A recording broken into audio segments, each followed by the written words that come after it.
One's got religion and one's rather not be a Māori at all. It's just a wonderful little... The committee is resumed. Kia ora tātou, no reira, te whare, inga iwi, inga rio, inga hawe wha, tēnā koutou, tēnā koutou, tēnā koutou katoa. Greetings, honourable members. The House is in committee on the Misuse of Drugs Amendment Bill, and the question now before the committee is that Part 2 stand part. I invite some honourable member to seek the call. I invite the honourable member Ian Lees-Galloway.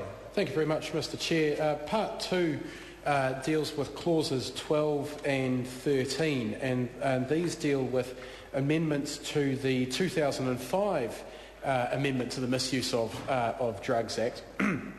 And essentially what clauses 12 and 13 do is to amend Section 31 of the Misuse of Drugs Amendment Act 2005 by repealing the definition, or the paragraph B, brackets B, brackets V of the definition of a substance, so that hazardous substances as defined in Section 2, brackets 1 of the Hazardous Substances and New Zealand and New Organisms Act 1996 are no longer excluded from the definition of substance for the purposes of the 2005 Amendment Act. So what that all essentially means is that at the current time a substance cannot be defined or cannot fall under both the Misuse of Drugs Act and the HASNO Act, and this change allows substances to be able to come under the purview of both acts.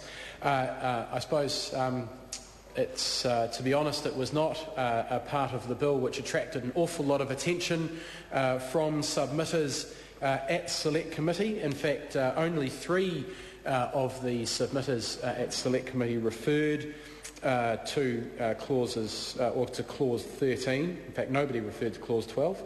And 1 was in favour and 2 were opposed. Now, those who were opposed to clause 13 were concerned that the Environmental Risk Management Authority, that by giving them the ability to, that this would give them the ability to regulate substances listed in the schedules of the Misuse of Drugs Act, and submitters were, I suppose, concerned that IRMA lacks the expertise in this area and would apply unduly strict criteria with high barriers to entry, which would mean no legal products would meet the requirements to be approved safe, which I suppose is very much part of the debate we have been having about how we actually determine that a product is safe and how new substances are to be determined to be safe. However, that is not actually what this change does. Clause 13 does not propose to give IRMA the ability to regulate psychoactive substances.